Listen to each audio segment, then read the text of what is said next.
If you're anything like me, you know how to use this formula, but don't know where it came from.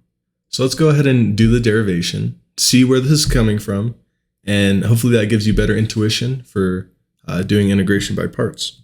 So the very first step here is to identify what the product rule is. The product rule states that the derivative of the product of two functions, let's call it f of x times g of x, is going to be equal to the derivative of the first, f prime of x, times the second, g of x, plus the first, f of x, times the derivative of the second, g prime of x.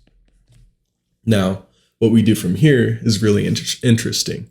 We're going to go ahead and integrate both sides. So if we integrate both sides, we have the integral of the derivative of f of x, g of x, dx is equal to the integral of f prime of x times g of x dx plus the integral of f of x, g prime of x, dx.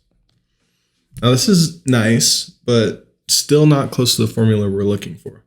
So one thing that might help simplify this is using the fundamental theorem of calculus, which says that the derivative, well, taking the integral of the derivative of a function gets you that function. So this is just f of x, g of x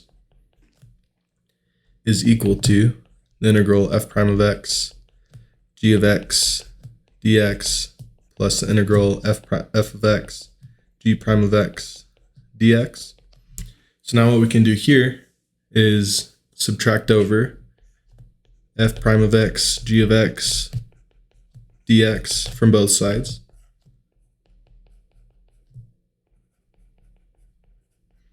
And what we can rewrite this equation is, and I'm going to start with this right term at the front. So we have the integral of f of x, g prime of x, dx is equal to f of x, g of x, minus the integral of f prime of x, g of x, dx. All right, sweet. So now what we say is we have to identify a couple substitution variables that makes this easier for us to remember, this whole ultraviolet voodoo thing, if you will. So we say that u is equal to the first function, f of x. And if we take the derivative of f of x, we have du is equal to f prime of x dx.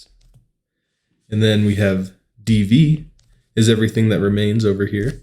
So is equal to g prime of x times dx.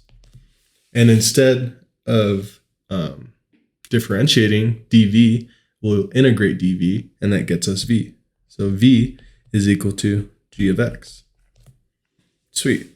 So after we make all these substitutions, we have the integral of u dv is equal to f of x times g of x reduces to u times v, so uv, minus, and then we have the integral f prime of x and dx become du, and then g of x is v, so we have v du. And that's how you get that expression, and I hope you enjoyed this video.